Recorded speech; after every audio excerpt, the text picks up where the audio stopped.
Welcome back to Dear Dog Fanatic. I'm your host, Kirsten, but you can call me Kay. I am a virtual dog trainer and dog mom of 3, and today we have a special guest. Ellen, can you introduce a little bit about yourself and your pup? Yes, my name is Ellen Whiteside, and my dog's name is Murphy, and he is a absolute angel on the planet, and he came into my life. I've had him 14 years now, and he's probably 16 or 17. I love that senior boy. And that's incredible. It's always amazing when they make it into those teen years. I'm just curious now because I've been fortunate enough to have some senior dogs growing up, but never as old as 16. First off the top, do you have any advice for those of us that haven't quite reached that point with our dogs? I need to get the name of this. I think it's called like Nature's Miracle, maybe. It's a green powdered superfood that I've been giving to Murphy for years. And I say that I feel like it's what keeps him being active at 16, 17 years of age. Of course, we treat our dogs better than ourselves. So I've only feed Murphy chicken breast or hamburger patties. Right now, that's all I give him to eat. Hey, you know what? If it works with your vet and he's in those senior years, you've got to live it up. I'll tell this story just really quickly. Yeah. So my dog one of mine is 4 years old. When I picked her up from the vet hospital actually because she had jumped over a baby gate onto the kitchen table and eaten raisins out of a children's bowl. And so that was her first introduction to my life. She loves raisins, wine, chocolate, curry. I don't let her have any of these things, obviously, Ellen, but she will seek them out. When we play White Elephant at Christmas, I know which packages have chocolate in them because she's very interested and tries to open them. Yes, I had a dog that ate a whole box of Valentine's chocolates. No. So you can imagine the throw up it was shag carpet back in those days. So the amount of shag carpet with dog throw up from chocolate throw up all over it. But he survived, did not die. Thank God. Amazing. Yeah. All I was going with that little story is I've promised my dog that if she makes it to the point that your dog does, if we ever unfortunately have to have that point where it's like, okay, you've got to go peacefully at the vet, I've promised her a smorgasbord of charcuterie board of all the things that she's not allowed to have right before the vet says it's time for her to go, So I wanted to know, you obviously have this lovely senior dog. What is it like working from home with them or kind of spending your life with them at this point? Well, he goes everywhere with me. I've had a retreat center for 20 years. And when Murphy first arrived, he was always the greeter. I've never had him on a leash. He arrived off leash. So I told him, you get to have your freedom. Just stay. I'm on 11 acres. Just stay here all the time. And he's always done that. And so he would go around and greet all of the guests all of the time. Now, of course, he has slowed down. His vision is gone pretty much. His hearing, he's probably 95% deaf. One eye looks like he doesn't have any vision in it, but he still goes, and I still have him walking. I try to have him walk at least a half a mile a day. So I have a stroller for him. I take him in the stroller and walk what I want to walk, and then I let him out and let him run home. And it's usually about a half a mile. But the vet said that keeps him going. I also do acupuncture on him every 3 weeks, it's his hip area, the joint area, both of his back legs that seem to be affected by whatever's going on with his aging going on. And what kind of dog is he? He's a mostly miniature Schnauzer. Yeah. And I have a miracle story about him arriving, which... Please. Yeah. It's a great dog story, I think. So I used to do light therapy on people. I've been a massage therapist, light therapy person for a long, long time.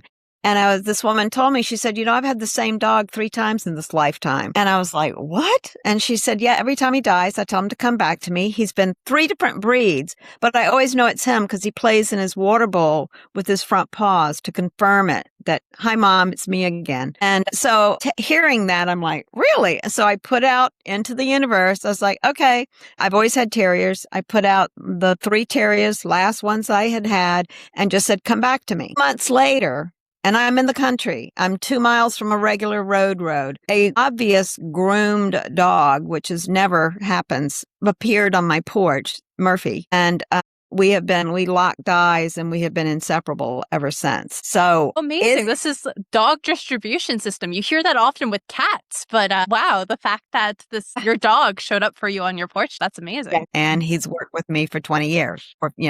well, 14 years since he's been here. So he's definitely the definition of the dedicated coworker coming to work with you at the retreat center. Totally, 100%. So I take him everywhere. It's just because he's the perfect dog in my world. I've always been dog friendly as far as like having guests come with their dogs. I don't think he knows the difference between species per se. Like he doesn't know that he should have something against cats or, he's just a lover. Do you have different considerations maybe when he was younger versus now? I don't think so. I mean, it's just like of course, he doesn't go around. I have to carry him up and down stairs because of his legs and his stuff anymore. So, and he loses me all the time. We'll start out together on the property. A wonderful idea for anyone with a senior dog. Get a cowbell and hang it around their neck, especially if you're out in the country anywhere.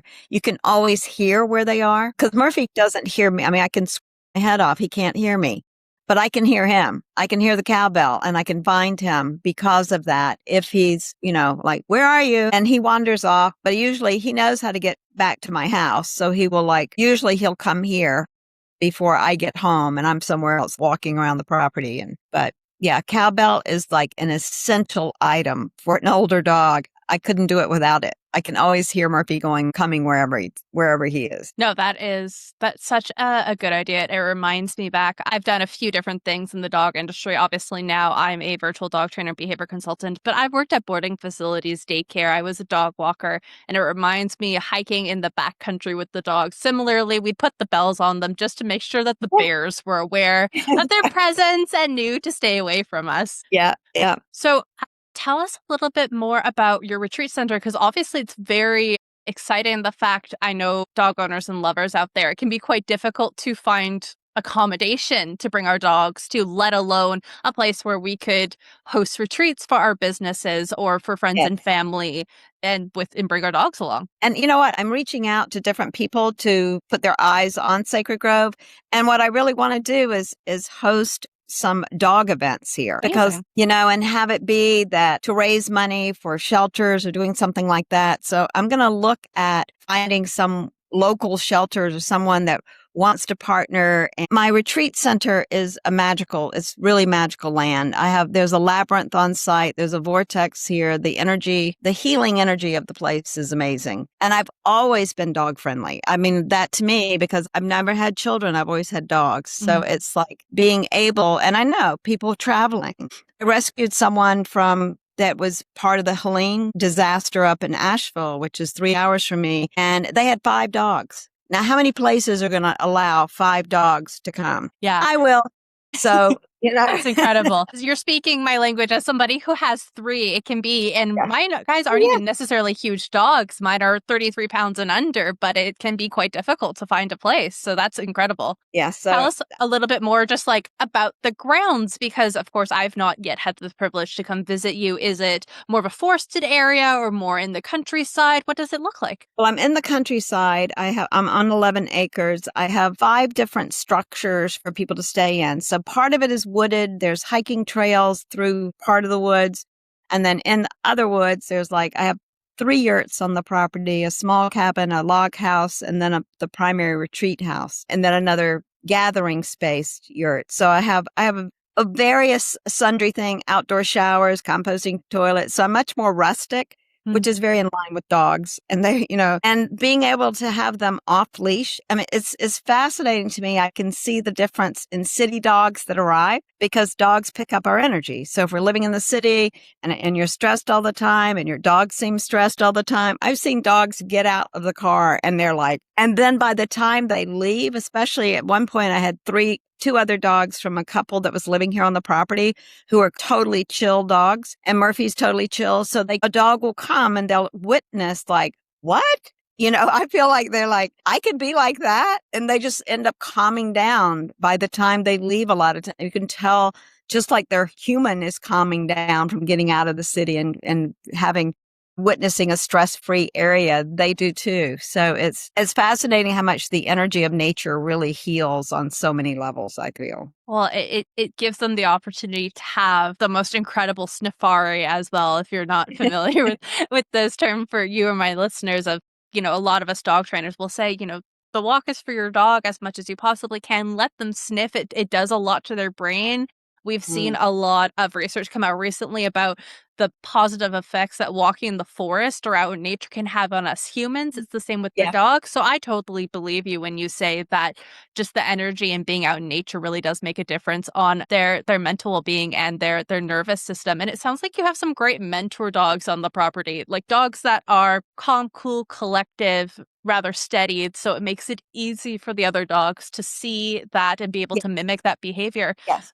Have you ever had instances where maybe there were reactive dogs that just couldn't cope with the dogs on the property? And if so, how is that handled? Or do you have policies with respect to that there? Well, usually if they're reactive, the owner has them on a leash. And that is, that's the whole thing. If you can't play well with others, you can't be off leash here. But most of the time, people are so grateful to have a place that they can take their dog off leash and let them run and let them play ball and let them do things that a lot of times they can't do in a city or even sometimes maybe even at a dog park if they don't play well with others. Absolutely. So you don't necessarily bar those dogs from the property. It's just more that, if they can't handle being off leash, then that's fine.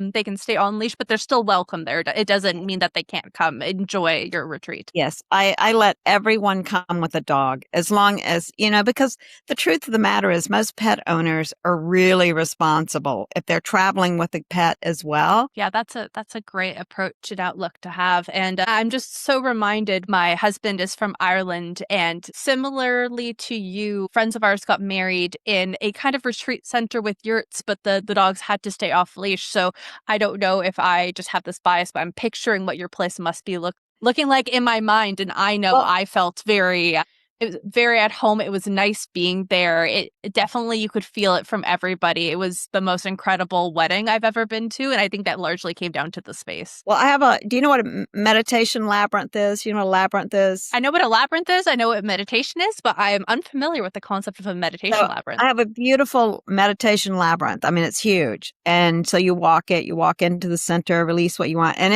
it's a beautiful setting for a wedding. And so we've had weddings be held in the labyrinth because it's just a beautiful setup with all the white rock and everything. And it's peaceful. And then with the vortex area is another gathering spot area. So yeah, for people who want a just absolutely heartfelt, tiny, small, intimate weddings, it's a really nice place for that. I think we've spoken a little bit about your goals for the year. You continue to bring your dog to work with you. You're hoping to have more dog events. Maybe this is your opportunity to have a little PSA. I know that you're looking to work with shelters. Maybe put it out there. Yes. What kind of events are you hoping to invite into this space this year? I mean, I would love to have some fundraising events with dogs on the property to raise money for, local shelters and stuff like that. So do you have any ideas on organizations to contact? I know that there are a lot of shelters that have fundraising events for themselves where they'll invite dog lovers or what have you to come. Sometimes they'll do like barbecue fundraiser kinds of events. I would also look into, I know this is something that I've always wanted to do, so it'd be worth looking into other dog trainers in your area of if they're willing to have like dog training retreats or that sort of thing. Come have like dog camps there. That might be interesting, and that some of the proceeds could go to the shelters in that way. I know that a lot of people for their birthdays will raise money for shelters. You see that on Facebook all the time. So immediately my brain is like, well, why not have your birthday party at this wonderful retreat, especially for the folks that are doing kind of like girls' weekend kind of birthday parties. I think that would be a really great opportunity. I wonder, do you work with an event planner? Because that would be, from a business perspective, that's where my brain goes, is like, I wonder if you could speak to people who help people plan their weddings or help people plan their like corporate retreats. Because I'm having an open house next week, and I've invited a whole bunch of event planners to come. So I'm going to be picking their ear about it, to ask them if any of them work with dog groups or if they know of anyone that I could connect with to put on events here to help raise money, because that really is a cause after my heart. for sure. When you were speaking to the fact that, you allow folks with multiple dogs to come visit, I'm like, fabulous. I will definitely put this out there into my network, onto my audience, because I know it's a struggle for us to find places to stay. And I know that Right. so many people will be so grateful to find you, to use your retreat. Sacred Grove Retreat, North Carolina, is in Gold Hill, North Carolina. And I have a Facebook page, and the Facebook page is Sacred Grove Retreat NC events that list a lot of the events that we're having. But if anyone is looking to host a retreat or to just get away and they have dogs and they're looking for a very dog friendly place, it's a great place to come if you're looking to write a book or anything like that. The Thoreau cabin that I have has a jacuzzi tub, a little porch on the front. It's just self-contained and private for, solo getaways. It's a great place. It's really a nice place to come as well. So you can go to sacredgroveretreat.com and look at the website, and you can contact me through that if you're interested in learning more. Absolutely. And for ease of our listeners, I will have all your information linked in the show notes, so it'll be easy for them to click through and find you. Thank you so much for coming on today, Ellen. Thank you. You to our listeners for tuning in. Thank you a lot. I enjoyed it so much. To dogs, baby, to dogs.